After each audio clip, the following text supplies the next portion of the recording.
नगण्य माना हो, उसका हमने अपने दीप महायज्ञ में सबसे बड़ा स्थान दिया है। वो क्या है? गुरुदेव ने कहा, मैंने इस जो छोटे से दीपक को हम वेदी पर सजा कर रखे हैं, इस मिट्टी के छोटे से दीपक, उस मिट्टी से बने हुए दीपक, उस मिट्टी के विषय में जो व्यक्ति पैरों से कुचलता है, रौंदता है और उस मिट्टी का कोई महत्व नहीं समझता है, संसार में और सभी वस्तुएं है मूल्यवान है, लेकिन ये मिट्टी जिसका कोई मूल्य नहीं माना जाता, मैंने उस वस्तु को उठाया है, मैंने उस मिट्टी को उठाया और उस मिट्टी के संकल्प को समझने का प्रयास किया है।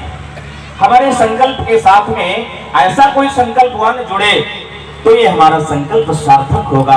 गुरुदेव ने कहा, बेटे ये मिट्टी भी एक ऐसा ही संकल्प लेकर के आगे बढ़ी है। और इस संकल्पवान मिट्टी के विषय में गुरुदेव ने एक कहानी सुनाई, बड़ी सुंदर सी कहानी है, जो हृदय स्पर्शी है, मर्म स्पर्शी है, हम सब के लिए प्रेरणा देने वाली वो कहानी बहुत सुंदर है। एक बार मिट्टी ने कुंभकार से कहा, मैं अपने जीवन से कुछ अच्छा करना चाहती हूँ, लोक मंगल के लिए करना चाहती हूँ, अपने आप को मैं अच्छे कार्य में नियोजित कर सकूं, जो वैसे तो मेरा कोई मूल्य नहीं है, मुझे पैरों तले कुचला जाता है, ये मिट्टी जो किसी मूल्य की नहीं, मैं फिर भी अपने जीवन को कुछ मूल्यवान बना देना चाहती हूँ। मैं चाहती हूँ कि मेरे जीवन से, मेरे अंश से, मेरे द्वारा कुछ अच्छा कार्य हो जाए। मिट्टी का सीधा संबंध किससे है? कुंभकार से। उसने अपनी बात कुंभकार से कही। कुंभकार ने कहा, मिट्टी ये तुम्हारे अंदर जो संकल्प जग रहा है ये बहुत बड़ी बात है। तुमने जो बात कही है ये छोटी बात नहीं है, ये धर्म का कार्य, आध्यात्म का कार्य, ये समाज का कार्य, पीड़ा पतन निवारण का कार्य, ये कार्य बहुत अच्छा है जरूर, लेकिन इसके पीछे जो समस्याएं हैं, जो परीक्षाएं हैं, तिल तिल जलना पड़ता है, अपने आप को कसौटी पर खरा उतारने के लिए कितनी परीक्षाएं देनी पड़ती हैं, क्या तुम उससे भी परिचित हो? मिट्टी ने कहा, मेरे मन में जो संकल्प उभरा है मैं चाहती हूं उसे पूरा करो, उसकी कोई भी कीमत चुकानी पड़े। ये मेरा शुभ संकल्प आप कैसे पूरा कर सकते हैं? सहयोग करिए मेरा। कुंभकार ने कहा, मिट्टी तुझे कई चक्र में ये परीक्षाएं देनी पड़ेंगी, क्या उसके लिए तैयार हो? मिट्टी ने कहा। कुंभकार ने कहा, मिट्टी तेरी इतनी पिटाई होगी, एक एक कण, एक एक रेशा तेरा अलग अलग कर दिया जाएगा, तैयार है? मिट्टी ने स्वीकार लिया। कुंभकार ने उस मिट्टी के ढेले को उठाया और उसकी खूब पिटाई की, एक एक कण, एक एक रेशा अलग अलग कर दिया, कपड़े से छान कर रख दिया और कहा, मिट्टी पहली परीक्षा तो सरल थी, सहज थी, लेकिन अगली परीक्षा दूसरी है। ठंड का समय है, पानी में भिगोकर तुम्हें कई दिनों तक रखूंगा और उसके बाद इस ठंड में तुम्हें कोई दिक्कत होगी तो तुम जानो। मिट्टी ने कहा, एक कदम तो आगे बढ़ गए, अब मुझे अगले कदम के लिए तैयारी बताओ, मुझे करना क्या है? ठंड में अगर कांपना, ठिठुरना, ठंडी लगे, कुछ भी हो, लेकिन मेरा एक कदम आगे बढ़ चुका है। कुंभकार ने उसे जल में भिगो दिया, कई दिनों तक मिट्टी जल में भीगती रही। फिर उसके बाद कुंभकार ने कहा, फिर तीसरी परीक्षा पिटाई होगी? मिट्टी ने कहा, स्वीकार है। कुंभकार ने उस मिट्टी को फिर आटे की तरह गूंथ दिया और खूब पिटाई की, खूब कोमल बना करके और उसे तैयार करके रखा। कहा, मिट्टी अगली परीक्षा बहुत चक्कर लगाने पड़ेंगे, चाक पर रखेंगे और तुम्हें बहुत चक्कर लगाने पड़ेंगे, तैयार हो? मिट्टी ने कहा, हम तो 3 कदम आगे बढ़ गए, अब अगली परीक्षा के लिए मुझे पूछने की आवश्यकता नहीं है, आगे बढ़िए। मिट्टी ने स्वीकार किया। कुंभकार ने चाक पर रखा और खूब चक्कर लगाए। चक्कर लगाते लगाते मन में विचार आया, क्या इसका स्वरूप दे दूं? ये लोक मंगल के लिए अपने आप को प्रतिष्ठित करना चाहती है, तो इसका कौन सा स्वरूप बनाओ? मन में विचार करते करते उंगलियां लगी, एक छोटा सा मिट्टी के दीपक का आकार बन करके, वो जैसे ही आकार बना, चाक चलाते चलाते धागे से काट करके कुंभकार ने रख दिया। बहुत सारे मिट्टी के वो आकार बनाकर रख दिए, रख तो दिया, लेकिन मिट्टी से कहा, मिट्टी अब तक तुमने जितनी परीक्षाएं दी हैं वो सब छोटी है, सब एक तरफ, लेकिन अगली परीक्षा बहुत बड़ी परीक्षा है, उसके लिए तैयार हो क्या? कौन सी परीक्षा?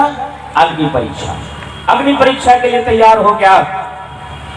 मिट्टी ने कहा, जब 4 कदम आगे बढ़े तो पूछने की आवश्यकता नहीं है, अग्नि परीक्षा देनी है तो दे देंगे। मेरी जाया, मेरी बेटी सीता ने भी अग्नि परीक्षा दी है। अगर वो परीक्षा दे सकती है तो मुझे परीक्षा देने में कोई संकोच नहीं है। और मिट्टी ने सहर्ष स्वीकार कर लिया। कुंभकार ने आवे में उस छोटे छोटे से उन आकारों को मिट्टी से सुखा करके छाया में आवे में रख दिया, अग्नि प्रज्वलित कर दिया। धधकती हुई अग्नि में वो छोटे छोटे से मिट्टी के आकार अग्नि में जलने लगे। प्रज्वलित हुई अग्नि में, धधकती अग्नि में आज वो परीक्षा दे रही है। और दूसरे दिवस वो जिस प्रकार से आवा शीतल हुआ, कुंभकार ने आवे से राखी हटाई और उन छोटे छोटे पात्रों को जो आज स्वर्णिम स्वर्ण की तरह खनकती हुई आवाज में बाहर निकलने लगे। ये देखकर पास में खड़ा हुआ एक कपास का पेड़ था, उससे निकल रही वर्तिका रूपी रुई, उसने सारा दृश्य देखा, मिट्टी के उन सारे संकल्पों को बहुत नजदीक से देखा और समझा। आज वो देखने के बाद में उस रुई ने कहा मिट्टी से, बहन मैंने तुम्हारे संकल्प को देखकर मेरा हृदय द्रवित हुआ है। आज मुझे लगा कि मैं तुम्हारा सहयोग दे दूं और तुम्हारा सहयोग देने के लिए मेरा मन बन चुका है। मेरा सहयोग स्वीकार करो। तुमने जो लोक मंगल के लिए, लोक कल्याण के लिए, औरों को प्रसन्नता देने के लिए आज तुमने अपने को संकल्पबद्ध होकर के आगे बढ़ा दिया है। कई परीक्षाएं दी है और सबसे बड़ी परीक्षा तुमने अग्नि परीक्षा दे दी। इससे बड़ी कोई परीक्षा नहीं हो सकती थी। यह देखकर मेरा हृदय द्रवित हो गया। तो मिट्टी ने वही बात दोहरा दी, मैं अकेले ही चला था जान बे मंजिल, मगर लोग आते गए, कारवां बनता गया। अगर अच्छे कार्य के लिए मैं अकेला आगे चला हूँ और लोग आने वाले हैं, सहयोग देने वाले हैं, लेकिन आगे चलने वाला तो कोई चाहिए, आगे चलने वाला तो कोई चाहिए। वो मिट्टी आज आगे चल चुकी थी। आज उस वर्तिका ने आकर के सहयोग देने की बात कही। उस मिट्टी ने कहा, बहन आज हम दोनों मिलकर एक नहीं, एक दो नहीं, हम 11 की तरह कार्य करेंगे। आओ, अगर हमारे साथ देने के लिए तैयार हो तो आ जाओ। आज दो एक साथ हो गए, छोटा सा मिट्टी का पात्र और वो रुई वर्तिका जिसकी हम सब बना करके उपयोग करते हैं। आज उस कपास और मिट्टी का जिस प्रकार का दोस्ताना व्यवहारिकता का स्वरूप देखकर कुंभकार का हृदय द्रवित हुआ और स्नेहत्व प्रस्फुटित हो गया। घृत का एक नाम स्नेह है। कुंभकार का वो स्नेहत्व प्रकट होने के साथ ही अब आज 3 का मिश्रण हो गया, स्नेह, वर्तिका और वो छोटा सा मिट्टी का पात्र। आज तीनों का जब एकाकार हुआ तो मिट्टी ने कहा कुंभकार से, अब ये बताओ क्या मुझे परीक्षा और कोई देनी है, क्या शेष है मेरे जीवन से, क्या कुछ अच्छा होने के लिए भी और समय लगेगा?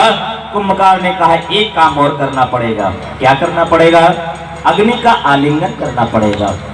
अच्छा, चलने की बात है तो कोई बात नहीं, हमने इतनी बड़ी परीक्षा दी है तो अगर अग्नि का आलिंगन करने की आवश्यकता है तो पीछे क्यों?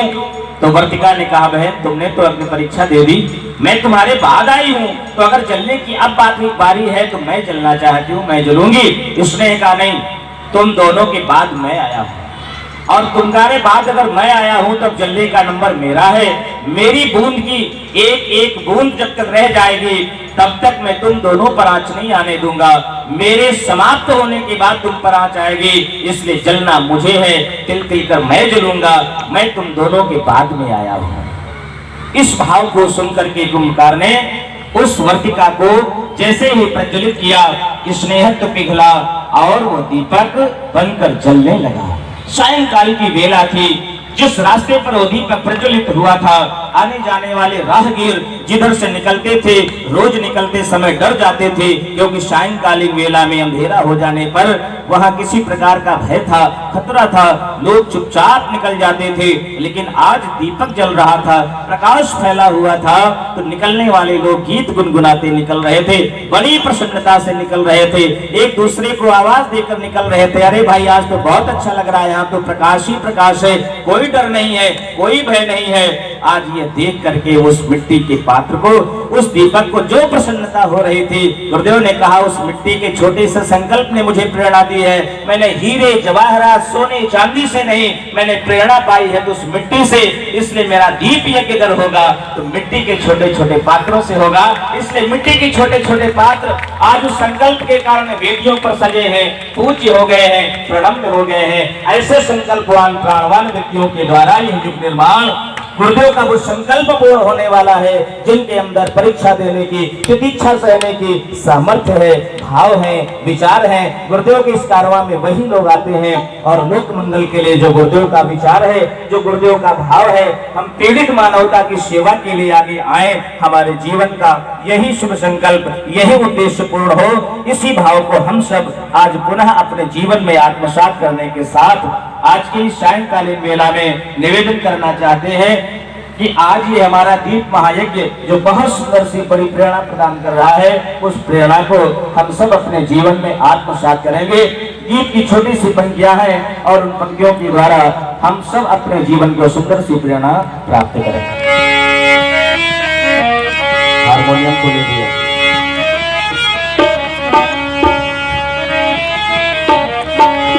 अपने दुख में रोने वाले मुस्कुराना सीख ले, अपने दुख में रोने वाले मुस्कुराना सीख ले, दूसरे के दर्द में आंसू बहाना सीख ले।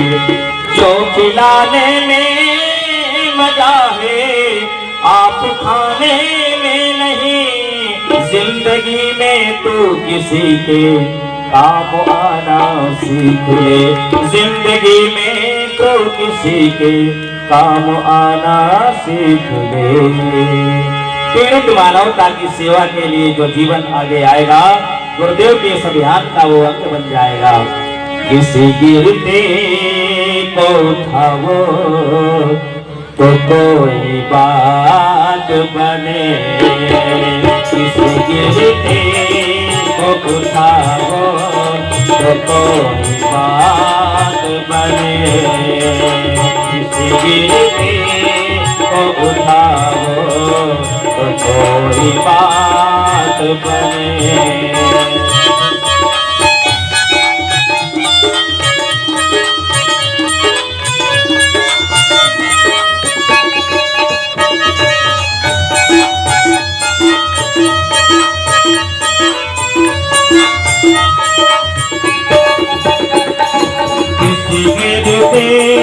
को उठाओ तो कोई बात बने, किसी गिरते को उठाओ तो कोई बात बने, किसी रोते को हंसाओ, किसी रोते को हंसाओ तो कोई बात बने, रोने को हंसाओ तो कोई बात बने।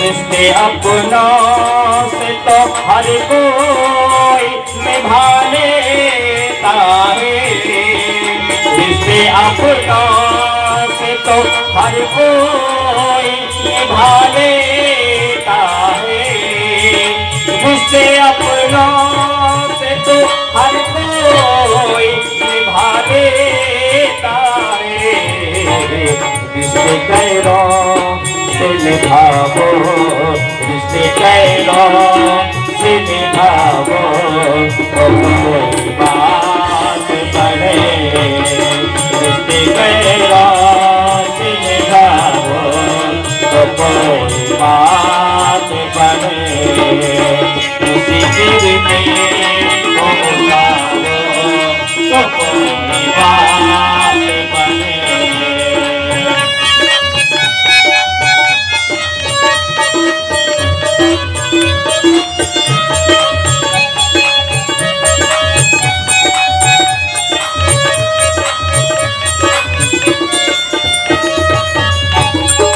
काट राहों पे बिछाना तो बड़ी बात नहीं, काट राहों पे बिछाना तो बड़ी बात नहीं, राहों पे बिछाना तो बड़ी बात नहीं है।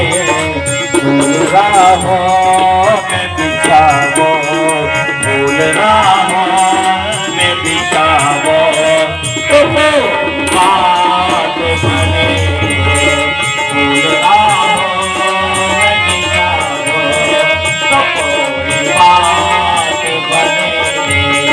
किसी रोते को हंसाओ तो कोई बात बने।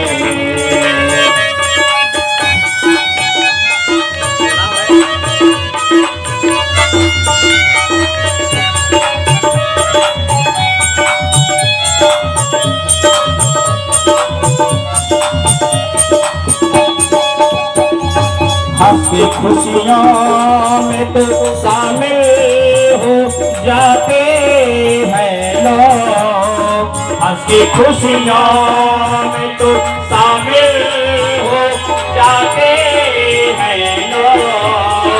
हंस के खुशियों में तो शामिल हो जाते हैं लोग। कोई दुख दर्द में आए, कोई दुख दर्द में आए तो कोई बात बने।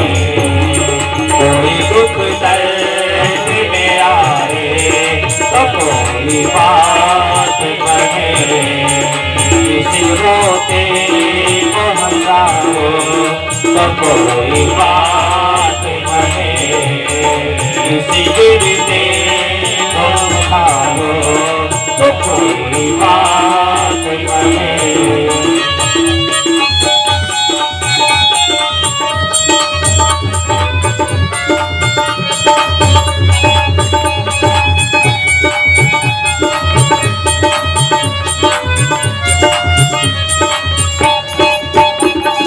ईश्वर अल्लाह को रिझाना तो बड़ी बात नहीं।